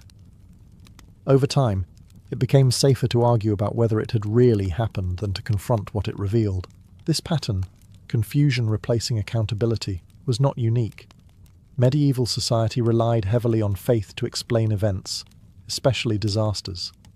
When outcomes contradicted belief, reinterpretation became a survival mechanism. God's will was mysterious. Human failure could be absorbed into divine silence. Yet the Children's Crusade resisted clean theological closure. There was no redemptive ending, no martyrdom that restored meaning, just loss. That made it dangerous as a lesson. If pure faith could lead to such destruction, what did that say about obedience, authority, and trust? So the event became a warning told indirectly. Preachers used it cautiously. Scholars debated it abstractly. Storytellers romanticized it. Each approach distanced the present from the past. The children themselves faded into symbols. What endured was not a policy change, but a quiet instinct for control. Later, crusading movements were more tightly regulated. Unauthorized preaching faced greater scrutiny. Pilgrimage became more institutional. These shifts were never explicitly linked to the Children's Crusade, but they followed its shadow. The tragedy had left a mark, even if no one admitted it. The Children's Crusade was not erased from history. It was diluted, and in that dilution lies its final cruelty. The suffering was real, but the lesson was never spoken aloud. Silence, once again, proved more convenient than truth. The Children's Crusade endures not because it changed borders or theology, but because it exposes a recurring human failure. It shows what happens when belief outruns responsibility, when sincerity is mistaken for safety, and when admiration for innocence replaces the duty to protect it. The tragedy lies less in the march itself than in the number of adults who stepped aside and allowed it to continue. This was not a story of evil masterminds orchestrating destruction. It was a story of hesitation. Parents feared opposing what might be God's will. Clergy feared being seen as faithless. Authorities feared acting without clear mandate. Each delay felt small. Together, they became fatal. The Children's Crusade reminds us that harm often occurs not through cruelty, but through inaction justified by virtue. It also challenges the comforting idea that pure intentions guarantee good outcomes. The children believed with extraordinary intensity. They prayed, fasted, and endured suffering willingly. None of that protected them. Faith gave them courage, but it did not give them food, ships, or defenders. When belief was not paired with structure, it left them exposed to hunger, deception, and violence. The episode forces an uncomfortable question. Who is responsible when the vulnerable are inspired into danger? Medieval society answered that question poorly. So have many societies since. Again and again, young people are praised for conviction while being denied protection. Passion is celebrated. Consequences are ignored. The Children's Crusade also reveals how history treats the powerless. Knights who failed were recorded, debated, and redeemed. Children who vanished were argued over, then forgotten. Their suffering became a footnote, a moral anecdote, a historiographical puzzle. Yet each lost child lived a full reality that history reduced to uncertainty. What makes the event so haunting is its familiarity. The language changes, the century changes, but the pattern remains. Idealism is encouraged. Safeguards lag behind. Responsibility dissolves. Then, after the damage, society debates definitions instead of outcomes. The Children's Crusade does not demand belief or disbelief. It demands memory. It asks us to notice how easily devotion can be exploited, how quickly institutions retreat when accountability is unclear, and how silence often follows preventable harm. In 1212, thousands walked south believing the world would move for them. It did not. The lesson they paid for was simple and brutal. Faith without protection is not purity. It is exposure. And that lesson, unlike the crusade itself, has never stopped being relevant. On an October night in 1957, Americans stepped outside and looked up. Moving steadily across the dark sky was a tiny point of light, blinking with cold precision. It was Sputnik, the first artificial satellite ever placed into orbit.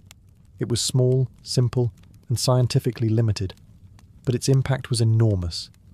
In a single moment, the balance of confidence in the Cold War shifted. Until then, the United States had assumed technological leadership was guaranteed. It had emerged from World War II with industrial dominance, nuclear weapons, and a belief that innovation naturally favoured democratic systems. Space was seen as a future arena, not an immediate threat. Sputnik shattered that illusion. If the Soviet Union could place an object above American cities, it could also place weapons there. The sky was no longer empty. It was contested. The reaction was immediate and visceral. Newspapers warned of a missile gap. Politicians accused each other of negligence. Parents worried that American schools were failing their children. Science and mathematics were suddenly matters of national survival. Sputnik did not just orbit the Earth, it orbited the American psyche. What made the moment worse was the realization that the United States had the technology to respond, but not the structure. Rocket research was scattered across military branches and civilian agencies, each competing for prestige, funding, and control. The Army, Navy, and Air Force ran overlapping programs with little coordination. Brilliant engineers existed, but vision was fragmented. Sputnik exposed that weakness mercilessly. President Dwight D. Eisenhower understood the danger of panic, but he also recognized the scale of the problem. This was not just a race for space, it was a test of national organization. Eisenhower resisted calls for reckless escalation, but he agreed on one thing. The United States needed a unified civilian space agency, one that could pursue exploration without being driven solely by military fear. Behind closed doors, discussions moved quickly. Space could no longer be treated as a side project. It needed centralized leadership, clear goals, and public legitimacy. The response to Sputnik would shape not just technology, but education, industry, and global prestige. Sputnik's signal was faint, but its message was deafening. The Cold War had left the ground.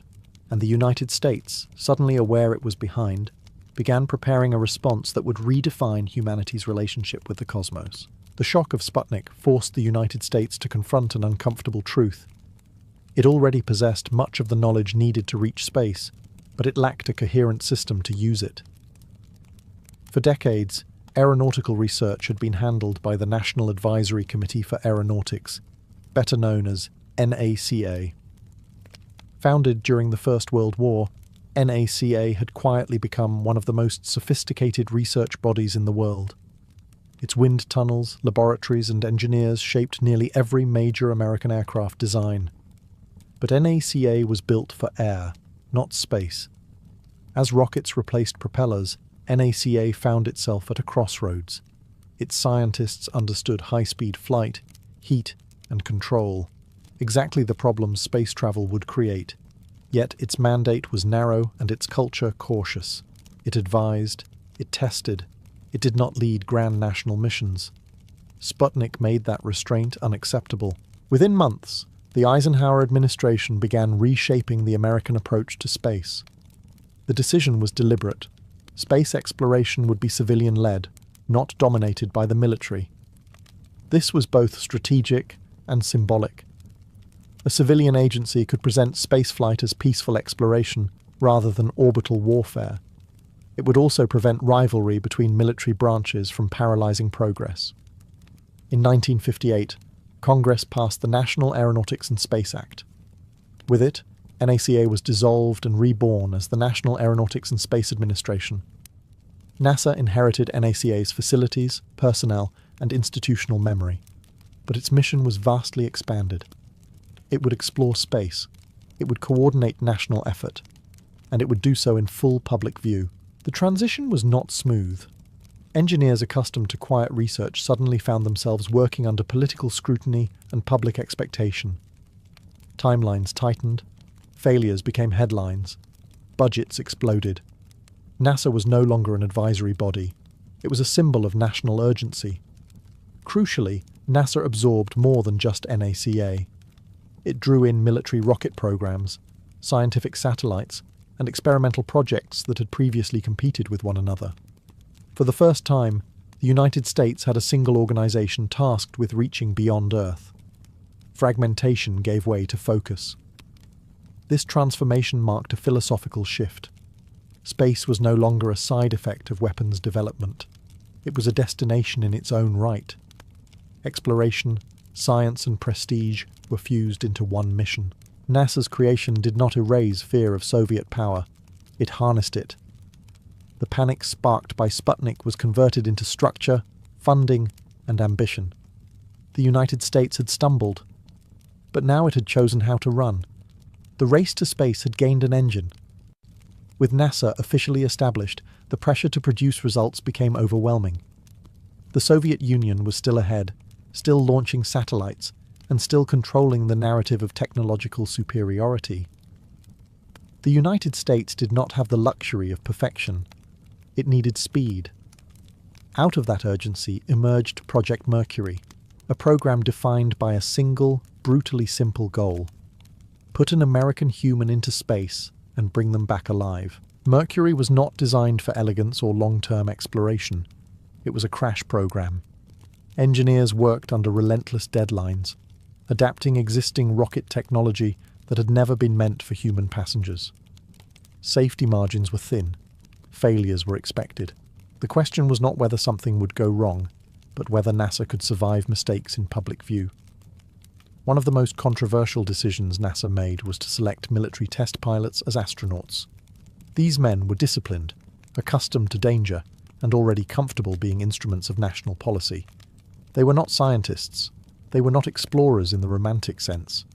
They were chosen because they could follow orders precisely and remain calm while riding experimental machines that barely worked. The media quickly turned them into heroes. The Mercury 7 became symbols of courage and masculinity in an anxious nation. But inside NASA, the mood was far less celebratory. Every launch risked humiliation. A single televised failure could confirm fears that America simply could not compete. Early tests were disastrous. Rockets exploded on launch pads. Capsules malfunctioned. Animals sent ahead of humans barely survived. Each setback fed criticism that NASA was rushing too fast, that spaceflight was being driven by politics rather than readiness. Those critics were not wrong, but delay carried its own cost. In 1961, the gamble paid off, partially. Alan Shepard became the first American in space, though only on a brief suborbital flight. It was a symbolic victory, not a strategic one. The Soviet Union had already placed a human into orbit. Still, the flight mattered. It proved NASA could launch, control, and recover a human mission under pressure. Project Mercury did not close the gap. It revealed it. But it also did something essential. It showed that NASA could operate at Cold War speed without collapsing. Procedures hardened. Confidence grew. Engineers learned how to fail forward. Mercury was never meant to win the space race. It was meant to prove the United States belonged in it. And in that narrow, dangerous sense, it succeeded. Project Mercury proved that Americans could survive spaceflight, but it did nothing to resolve the central problem. The United States was still behind. The Soviet Union had reached orbit first, stayed longer, and captured the imagination of the world. NASA needed a goal so large, so definitive, that it would reset the race entirely. That goal arrived not from engineers, but from politics. In May 1961, President John F. Kennedy addressed Congress and issued a challenge that stunned both the nation and NASA itself. The United States would commit to landing a man on the moon and returning him safely to Earth before the decade was out. At the time, this was an audacious promise bordering on reckless. The technology did not exist. The path was unclear. Failure was a real possibility. Kennedy's decision was not driven by scientific curiosity. It was strategic. A lunar landing offered a clear, dramatic victory that could not be matched incrementally. Either it happened or it did not. There was no partial credit. That clarity transformed NASA overnight. Budgets exploded, facilities multiplied, entire regions of the country were reshaped by space infrastructure. NASA grew into a massive organization coordinating hundreds of thousands of workers across universities, private companies, and military contractors. The moon became not just a destination, but a deadline. To reach it, NASA needed more than Mercury could offer. It required experience in long-duration flight, rendezvous, and maneuvering in space. This led to Project Gemini, a program designed to turn raw astronauts into skilled operators. Gemini missions tested docking, spacewalks, endurance, and precision navigation. Mistakes were common. Danger remained constant. The pace was unforgiving. Astronauts trained relentlessly. Engineers worked around the clock. Each mission built on the last, stacking risk and knowledge together. There was no room for complacency. Every failure carried political consequences. Kennedy did not live to see the outcome of his promise. His assassination in 1963 cast a shadow over the program. Yet the commitment endured.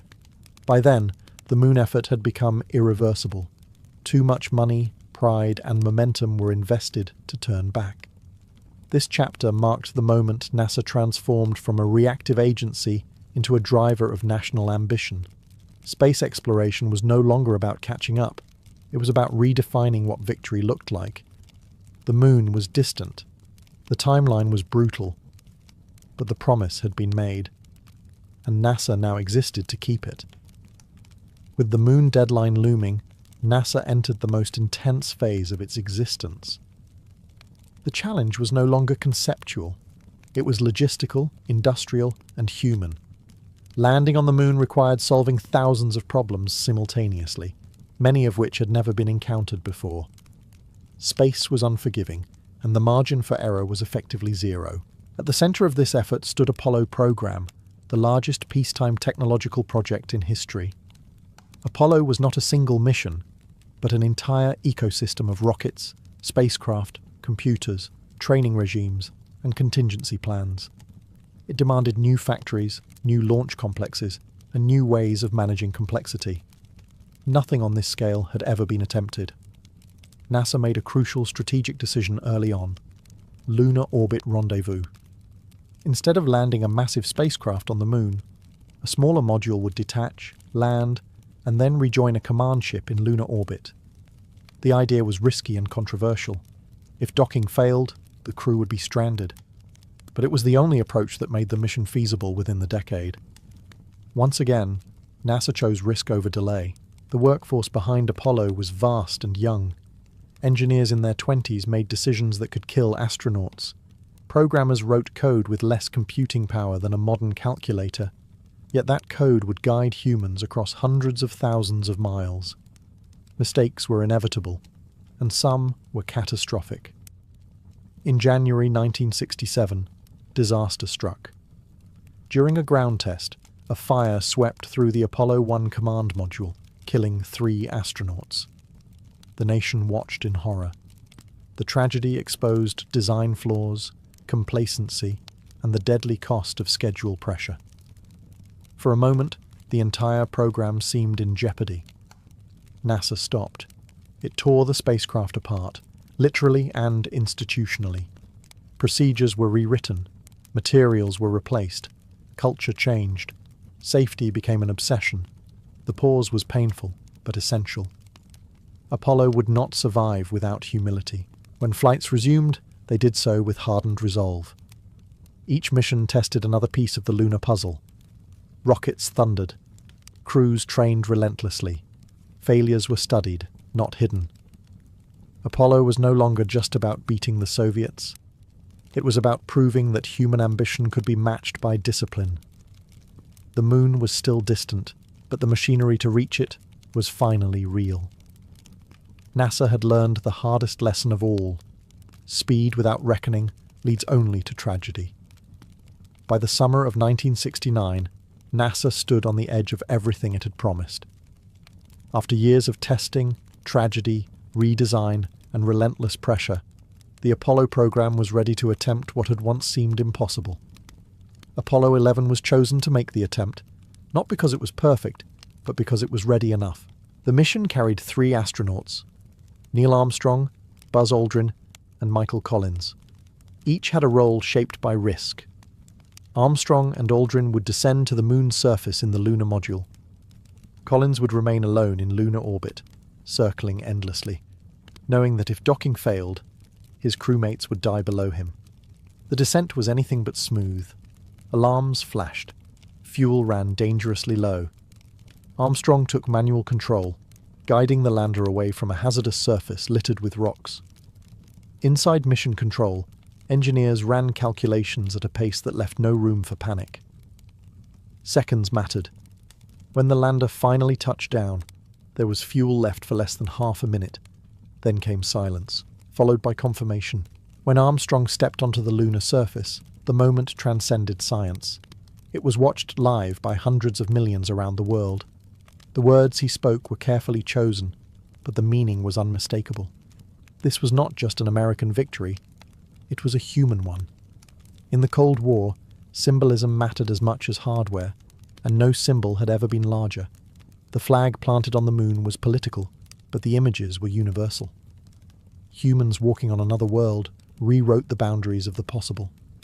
The Soviet Union, watching closely, had no equivalent response. The race had been decided not by orbit counts, but by spectacle and achievement. Yet inside NASA, celebration was restrained. Too many knew how close the mission had come to disaster. Too many understood that success had balanced on judgment, improvisation, and luck. Apollo 11 did not prove that spaceflight was safe. It proved it was survivable. With that single mission, NASA fulfilled the promise made years earlier under pressure and doubt. The moon landing did not end the Cold War, but it ended the question of whether the United States could lead in space. NASA had reached the moon. The world would never look at the sky the same way again. The success of Apollo 11 was undeniable, but it created a problem few had anticipated. The race had been won. The goal that justified extraordinary budgets and risk was complete. Almost immediately, a quiet question emerged inside government and NASA itself. What now? Public interest peaked with the first landing. then began to fade. Subsequent Apollo missions were scientifically richer, more complex, and more dangerous, but they felt familiar. Walking on the moon had gone from miracle to routine in a matter of years. Television ratings declined. Political attention shifted. The Cold War had not ended, but space was no longer its sharpest battlefield. NASA felt the change quickly. Funding tightened. Missions were cancelled. The ambitious plans for permanent lunar bases and human missions to Mars were quietly shelved. Apollo continued, but its momentum slowed. What had once been an unstoppable national project became vulnerable to budget committees and shifting priorities. Internally, NASA wrestled with identity. Was it an exploration agency, a scientific institution, or a geopolitical tool? During Apollo, it had been all three at once. Without the moon deadline, those roles began to pull in different directions. Engineers who had thrived under pressure now faced uncertainty. The agency that had been built for speed had to learn restraint, yet Apollo left behind more than footprints. Technologies developed for lunar missions spilled into civilian life. Computing, materials science, telecommunications, medical monitoring. More importantly, Apollo had built an infrastructure, launch facilities, mission control, training pipelines that could not simply be dismantled. NASA was too large, too visible, and too valuable to disappear. The question became how to justify spaceflight in peacetime. Exploration alone was not enough. NASA reframed its mission around science, Earth observation, and long-term presence in orbit. This transition would lead to new programs, new compromises, and new risks. Apollo had proven that humanity could reach another world under extreme pressure. What it had not answered was whether society would continue reaching once the pressure eased. Victory, it turned out, was simpler than direction. NASA stood at a crossroads. It could chase another grand gesture, or it could redefine what space was for. The choice would shape not just budgets, but the future of human presence beyond Earth. The age of crisis-driven exploration was ending. A quieter, more uncertain era was beginning. As the Apollo era wound down, NASA faced a reality it had never truly confronted before: survival without urgency. The agency had been built to sprint, not to wander. With no immediate rival demanding dramatic victories, spaceflight had to justify itself through continuity rather than spectacle. The answer NASA chose was permanence in low Earth orbit. Out of this shift emerged the Space Shuttle program, a system designed not to conquer new worlds, but to make space accessible, repeatable, and economically defensible. The shuttle was a compromise shaped by politics as much as engineering. It promised reusability, frequent flights, and reduced cost. In reality, it delivered capability and flexibility at the price of complexity and risk. The shuttle transformed NASA's daily work. Astronauts became operators rather than pioneers. Missions focused on satellite deployment, scientific experiments, and military payloads. Space became a workplace. This shift mattered. It normalized human presence beyond Earth, even if it lacked Apollo's drama. Yet the shuttle also exposed the limits of ambition under constraint. To satisfy competing demands from Congress, the military, and the scientific community, the system grew fragile. Safety margins shrank. Warning signs accumulated. In 1986, the Challenger disaster shattered the illusion that routine meant safe. 17 years later, Columbia would repeat the lesson. These losses forced NASA to confront a painful truth: spaceflight does not forgive complacency. Despite tragedy, the orbital strategy endured. NASA partnered internationally, culminating in the International Space Station, a permanent human outpost built not by competition, but by cooperation. Former Cold War rivals worked side by side. Space became a shared domain rather than a battlefield. This period reshaped NASA's identity. It was no longer racing an enemy. It was managing complexity over decades. Success was measured in data, reliability, and incremental progress. Critics called it uninspiring. Supporters called it mature. What mattered most was continuity.